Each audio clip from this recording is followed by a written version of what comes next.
Elon Musk का इंसानों को मार्स पर बसाने का प्लान हमें कोई ख्याली या फिक्शनल स्टोरी से कम नहीं लगता। टेस्ला और स्पेस एक्स कंपनी के मालिक इलॉन मस्क का वाज़े तौर पे प्लान है कि 2050 तक वो मार्स पर इंसानों का एक पूरा शहर बनाएगा जिसमें 10 लाख इंसान रह सकेंगे और वो भी अर्थ की मदद के बगैर। इलॉन मस्क के इस प्लान का मजाक उड़ाया जाता था, लेकिन मार्स कॉलोनाइजेशन के इस ख्वाब पर लोग तब यकीन करने लगे जब नासा ने भी स्पेस एक्स के मार्स मिशन को ज्वाइन कर लिया, क्योंकि पिछले कई सालों से स्पेस एक्स रॉकेट टेक्नोलॉजी में काफी ज्यादा तरक्की कर चुकी है। जैसा कि हम जानते हैं कि इलॉन मस्क की company Tesla electric auto pilot cars बनाने में भी एक्सपर्ट है। इसी तरह स्पेस एक्स के रॉकेट्स में भी ऐसी टेक्नोलॉजी इस्तेमाल की गई है जिसमें वो कम से कम फ्यूल यूज करके स्पेस तक पहुंचाने की कैपेबिलिटी रखते हैं।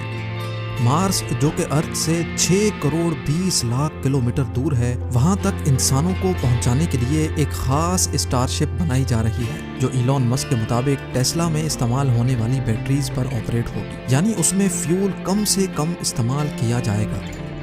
मार्स तक तो वो इंसानों को पहुंचा देगा, लेकिन सवाल ये उठता है कि मार्स पर इंसानों की कॉलोनी कैसे मुमकिन होगी। आखिर इलॉन मस्क और नासा इस हरे भरे अर्थ को छोड़कर इंसानों को इस बंजर मार्स की जमीन पर क्यों बसाना चाहते हैं? ना ही वहाँ सांस लेने के लिए ऑक्सीजन है, ना ही खाने पीने का सामान, और ना ही -100 डिग्री सेल्सियस जितनी सर्दी में सर छुपाने की जगह। जब वहाँ इंसान के रहने की कोई बेसिक फैसिलिटी भी मौजूद नहीं है, तो आखिर मार्स पर इंसानों की कॉलोनी बनाना मुमकिन कैसे होगा? ज़ेम टीवी की वीडियोस में एक बार फिर से खुशामदीद। नाजरीन, यही वो सवालात हैं जिनके जवाब आप इस वीडियो में जान सकेंगे। सबसे पहले बात करते हैं कि जब इस अर्थ पर इंसान के रहने की सारी नेचुरल फैसिलिटीज मौजूद हैं, तो फिर इंसानों को मार्स पर भेजने की जरूरत ही क्या है? पिछली कई सदियों से हमारे प्लेनेट अर्थ की हेल्थ के ऊपर जो भी रिसर्च हो रही थी, अफसोस के साथ उन तमाम रिसर्च के रिजल्ट्स नेगेटिव आए हैं। साइंसदानों का कहना है कि जब से इंसान ने फॉसिल फ्यूल्स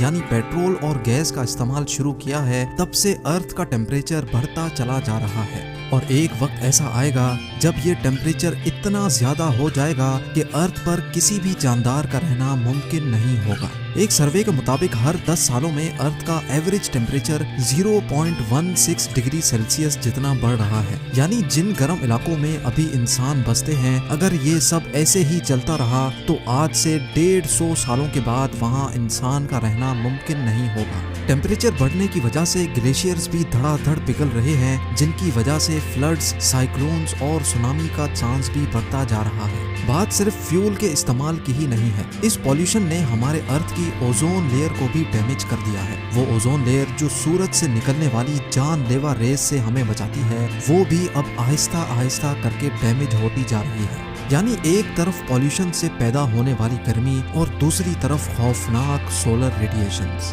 साइंसदानों को एक बात तो कंफर्म हो चुकी है कि एक ना एक दिन हमारा अर्थ रहने के काबिल नहीं बचेगा, और यही वजह है कि हम इंसान अपने लिए एक दूसरा घर यानी एक दूसरा प्लेनेट अभी से ढूंढ रहे हैं। लेकिन सिर्फ मार्स ही क्यों? हमारे सोलर सिस्टम में तो दूसरे भी कई प्लैनेट्स मौजूद हैं, तो फिर आखिर मार्स को ही क्यों चुना जा रहा है?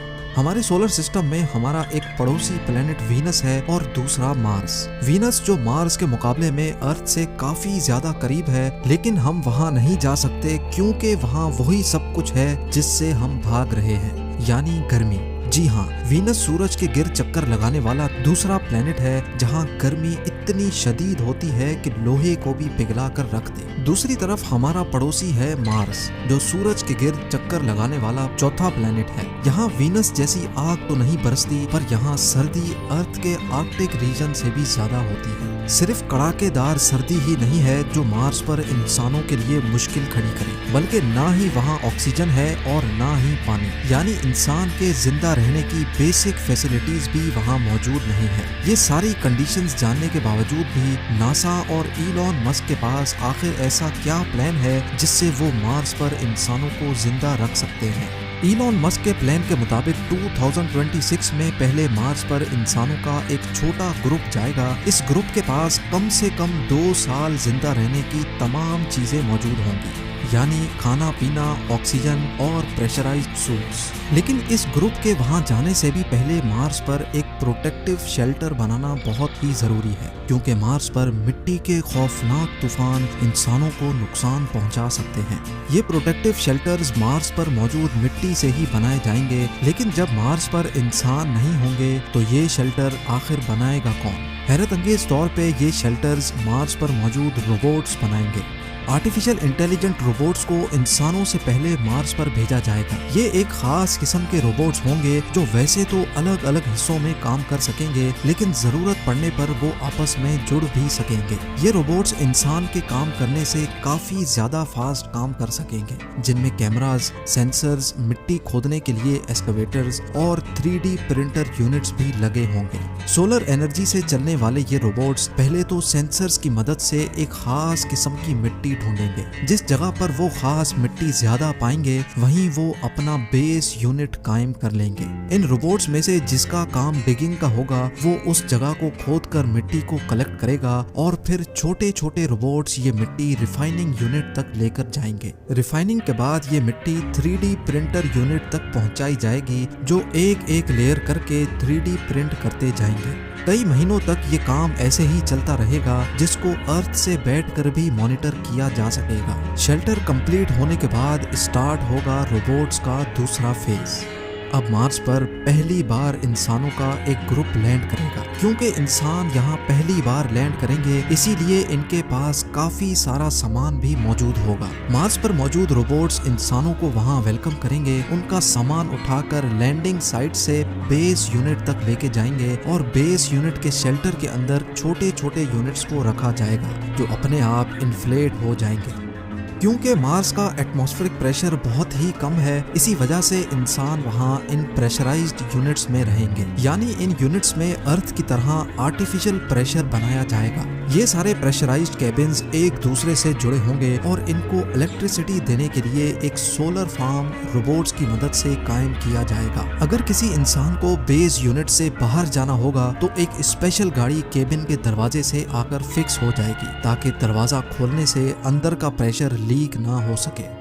अब बारी होगी मार्स पर एक ग्रीन हाउस बनाने की, ताकि मार्स पर वेजिटेशन की जा सके। साइंस रिसर्च के मुताबिक मार्स पर स्टार्टिंग में सिर्फ पोटैटोज और बीन्स लगाए जा सकेंगे। ग्रीन हाउस के अंदर प्लांट्स जैसे जैसे बड़े होंगे, उनमें से एक ऐसी चीज निकलेगी जिसका होना मार्स पर बहुत ही ज्यादा जरूरी है, और वो है ऑक्सीजन। जी हाँ, ये प्लांट्स मार्स पर सब्जियों के अलावा इंसानों को ऑक्सीजन भी देंगे, लेकिन ये ऑक्सीजन इतना ज्यादा नहीं होगा, इसलिए जल्द अज जल्द मार्स पर ऑक्सीजन बनाने का भी बंदोबस्त किया जाएगा। हैरत अंगेज तौर पे ये एक्सपेरिमेंट मार्स रोवर पहले ही कर चुका है। एक स्पेशल डिवाइस जो सोलर एनर्जी के जरिए ऑपरेट होगी, वो मार्स के एटमॉस्फेयर से कार्बन डाइऑक्साइड को लेकर उसमें से हीट और इलेक्ट्रिकल करंट पास करेगी, जिससे ऑक्सीजन कार्बन डाइऑक्साइड से अलग हो जाएगा और उस ऑक्सीजन को कलेक्ट कर लिया जाएगा। यानी अब इंसानों की एक छोटी टीम वहाँ ऑक्सीजन भी बना सकेगी। खाने के लिए उनके पास सिर्फ 2 डिश ही सही, पर खाना मौजूद होगा।